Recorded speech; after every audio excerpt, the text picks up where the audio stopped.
Welcome to the WTF Week 5 battle of your Gary Southshore Raikous. My name's Chase, aka Chase Talks, and here's our roster.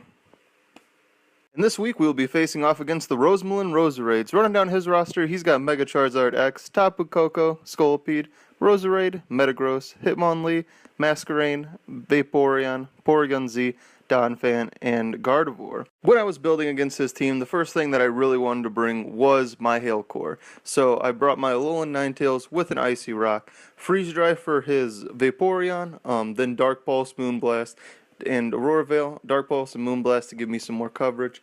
I am running just enough speed to outspeed Mega Charizard with the Timid nature. The Icy Rock is, of course, to keep the Hail up for as long as possible for our next Pokemon, which is our Alolan Sandslash.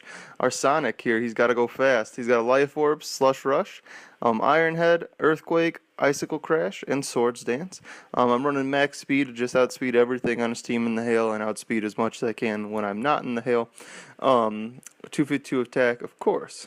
Sandslash's goal this week is to be our breaker and our cleanup sweeper. I really don't think Alolan Sandslash can sweep through his team. I don't really have, besides Earthquake, I don't really have a good way to take out Mega Charizard X with Alolan Sandslash, so I kind of want to just do as much damage as I can with Alolan Sandslash, and maybe keep it around so I can sweep with it later. But the next Pokemon I'm going to be bringing is Tangrowth, our Green Ranger here. With a Regenerator, Assault Vest, he's got Earthquake, Poison Jab, Power Whip, and Giga Drain. 252 HP, a little bit of attack investment to make the Power Whips do a little bit more damage. I really just kind of want to get rid of Vaporeon and have it be a non-factor.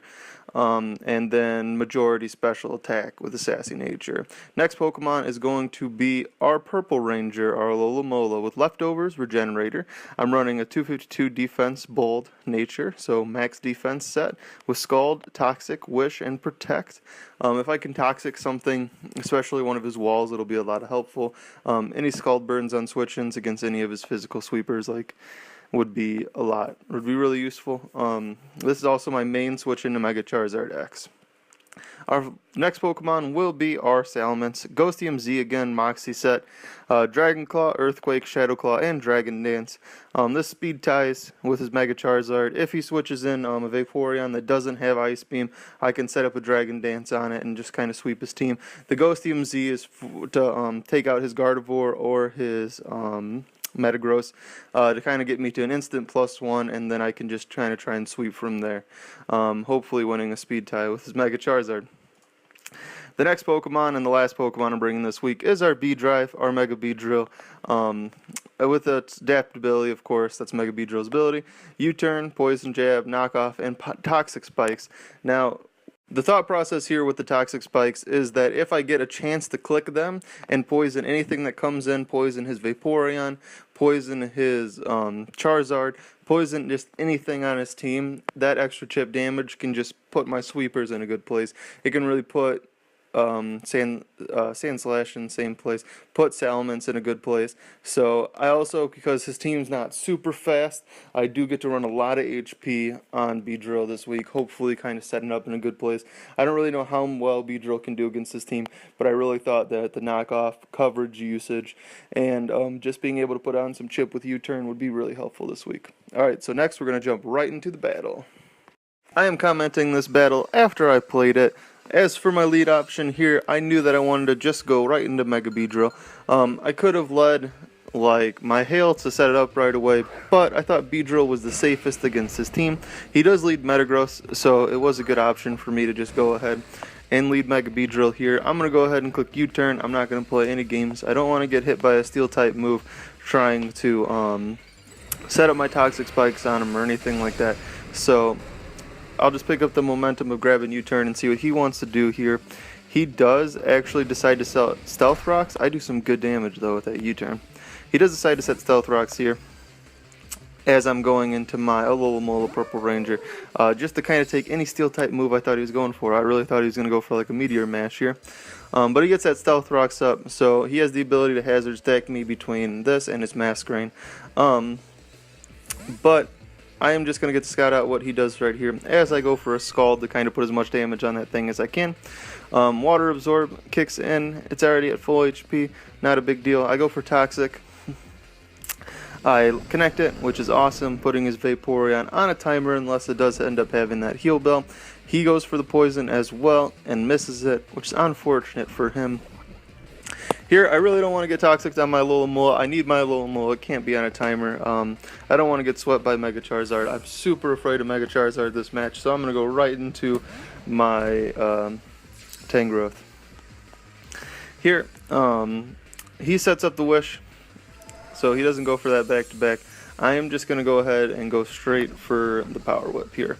I can put the damage in here. I want to get this thing off the board. It's big walls most of my team. So he does have to switch into Masquerain. Masquerain's not going to take that much from the Power Whip, but it turns out that I get repaid for him missing that Toxic, and I end up just missing the Power Whip. So I'm going to switch out here, and I'm just going to go into my QB and set the Hail. I want to get the Hail up so I can start getting Sonic into that position that needs my Alolan Sandslash. So he does set Sticky Webs here, so he is hazard stacking me.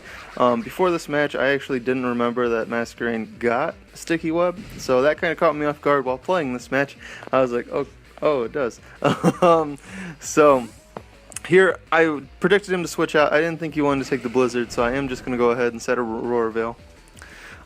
Which is good. It'll help boost the defenses of everything on my team, make my Regenerator core even beefier. So here I wasn't sure what his Metagross wanted to do. I thought it was just going to go for a Steel type move, so I just went into my Alolan Sandslash. I can threaten this thing out with Earthquake, and I can take any Steel type move it wants to go, and it does actually reveal that it has the Iron Head instead of the Meteor Mash here after all those boosts are done. A lot of switching stuff happens each turn, between taking Stealth Rock's damage, taking speed being lowered. So I didn't think he was going to stay in here, so I don't go for the Earthquake. I just go for the Icicle Crash, which was perfect. I ended up predicting this perfectly. I wanted to put as much damage on something. I wasn't sure whether or not it was going to be his Masquerain that came in, though it does make sense he came to do the Intimidate and to dodge a potential Earthquake. But he's not going to live that Icicle Crash, so that gets one nice kill for my Alolan Sandslash, and I believe it's first kill of the season. So that was feeling good there. I wasn't really sure what his Vaporeon was going to do. Maybe just go for a Wish and pass it into Metagross. So I'm just going to go ahead and go right into my Green Ranger here, my Tangrowth, to kind of scout out what it wants to do. And it does set up the Wish. So I really thought here that he was going to pass it into his Metagross to get his Metagross back to full. His Metagross had the potential to put a lot of pressure on me. I felt, I don't know what set it had, but it seemed like it had the pressure. It does seem like it was more supportive, but it could do a lot of damage. And he does just protect here to kind of scout out what I want to go for. So I revealed the Earthquake to catch his Metagross coming in. I wasn't sure if I could KO the Metagross. I was pretty sure I couldn't, but I just wanted to put some damage on it so it wouldn't be at full HP after the Wish. So he just passes that into himself. He doesn't want to keep taking all that toxic damage and the hail damage that he's been racking up. So he wants to get his HP back to full. My Rotor Veil does wear off right there as he switches into his Mega Charizard X, which is now just a Charizard. Probably trying to dodge that Earthquake. I did try and Giga Drain here because I'm still not sure. I was trying to also scout out for the Ice Beam. I wasn't sure what it was going to do. So I wanted to scout out the Ice Beam because if he has Ice Beam, that would really hurt my Salamence' ability to sweep here. But at this point, since he hasn't shown it, I was pretty sure he didn't have it, which was good for me thinking, because that means that Salamence can get free Dragon Dance up against Vaporeon if he doesn't end up having it, and it really looks like he doesn't.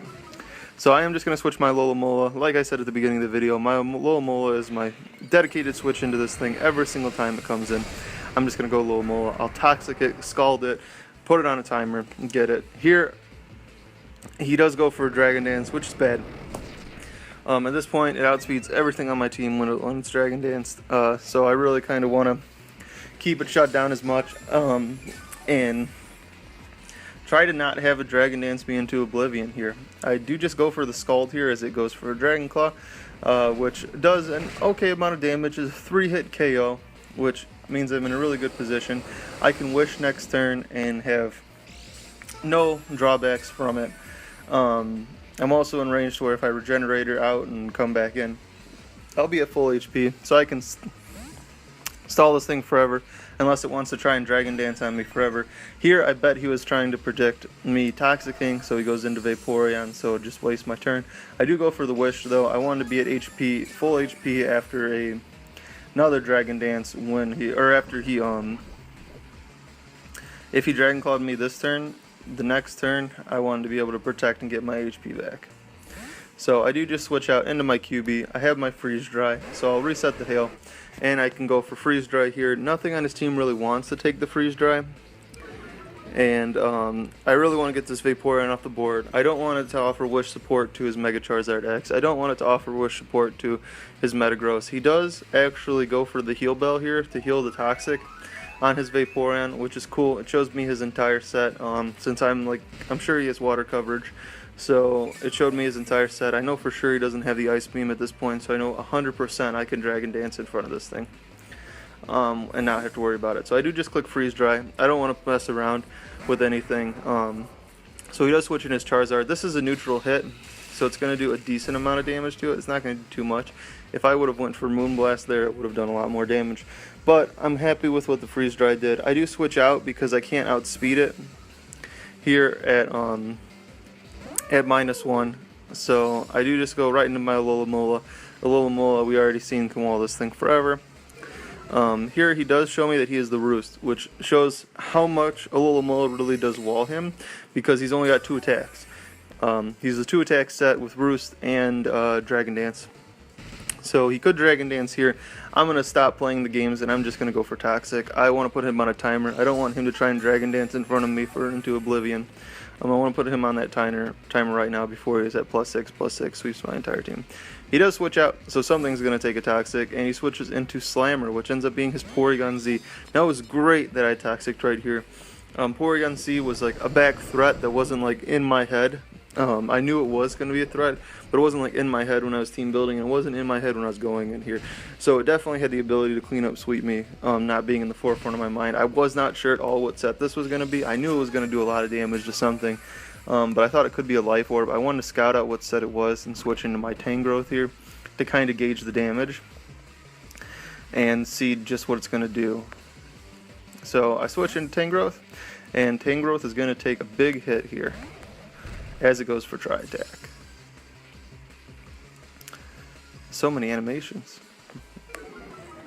My commentation is way ahead.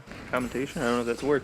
So Tri-Attack comes off. That does so much damage to me. I do not want to take another one of those. I don't want to lose my Tangrowth. I'm going to switch out here to get my Regenerator back. He's starting to get that rack up damage. I'm sure that it's Specs.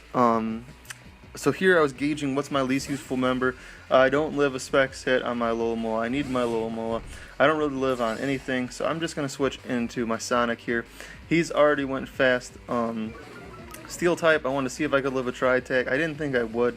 I didn't have time to calc it, but I don't live it. I felt like he was my least useful member. Of course, he had the ability to clean up Sweep, but I just didn't see his potential as much as, for example, Salamance's or Alola-Mola's, or even my B-Drive here. So here I'm going to switch into my B-Drive in order to just kind of get a U-turn off this thing. I thought I would still outspeed it even at -1, I was pretty sure. So I do just want to go straight for that U-turn here to put as much damage as I can on it possible. So I go for the U-turn here as he switches into his Metagross. It does a lot of damage. It's just out of range of killing it. It makes me think that it's a more defensive Metagross set. And so does the first hit. I do just go right into my Salamence. I know Salamence can Earthquake here for free and get up to +1 since I don't take the drop from the Sticky Webs. So I am just going to Earthquake. He does switch out, which is good. Earthquake hits everything on his team, so I'm not worried about that. And he does switch into a Scolipede. Now Scolipede is going to take a big hit here. It's going to take a little bit over half HP, which I know this thing outspeeds me. I didn't think I was in range to die, so in my mind, I'm going to click Earthquake again. I didn't know what he wanted to do. He does go for Swords Dance, which is awesome. He does not try and hit me. That was a big missed prediction on his part, which put me in a really good position to Earthquake again and pick up this kill, putting me at +1 and setting Salamence up in a huge place. Salamence is looking really good right now. And this Salamence has just done amazing things for my season. He has been so instrumental in all my wins since he's gotten me all of my wins. I've been loving Salamence. Salamence is also one of my favorite Pokemon, so I'm happy to be doing so well with Salamence. Here, I think he was trying to catch me in a prediction, like trying to switch out into Alolan Ninetales. So he would like predict that to get the freeze dry off. I know his set. I'm gonna go for Dragon Dance, getting me up to +1/+1. Dragon Claws, Metagross, got up to +3. So 2 Moxies and a Dragon Dance, putting me at +3. At +1 speed, I outspeed everything on his team. I'm in a good spot right now. He does switch into his Porygon-Z. Porygon-Z is not going to live a +3 Dragon Claw, so this is going to put me at +4. I do end up getting a crit right here. The crit doesn't matter. I was at +3. And that brings me to +4. So next, I believe he brings in his Mega Charizard X, which he does. And I'm not going to play any games with this thing. This thing has been scaring me the entire match. I'm just going to go ahead and go for a Dragon Claw and take this thing out, putting me at +5. Salamence, looking awesome. His last Pokemon's Vaporeon. I know his Vaporeon can't touch me. So, right here, I decide to try and finish in style. And click our Ghostium Z here with our Never Ending Nightmare. He does protect. I don't know if he thought I was going to go for a Z move, or he's just kind of trying to mess with me and stall the battle. But I do go for my Never Ending Nightmare, my Ghostium Z. Z Shadow Claw here. Just kind of trying to finish off this battle in style. So, but like I was saying before, the Salamence has just been an amazing Pokemon. It has just done such great things for my team, and it has been like, I couldn't have asked for a better Pokemon on my team this season. And I actually don't get the kill with the Ghostium Z because he fully protected himself. But the Dragon Claw is going to pick up this kill. So GG to my opponent, River here. He played really well. I just got in that right spot with Salamence. Seems like all 3 of my wins for sure, because this brings us to 3 and 2. All 3 of my wins have definitely been Salamence getting in the right spot at the right time, me setting up at the right time, and me running away with these wins, turning close battles into big wins for me. So he played well though. Thanks for watching. Make sure to leave a thumbs up if you like this video and subscribe so you never miss another episode of Chase Talks. Until next time, this is Chase signing off.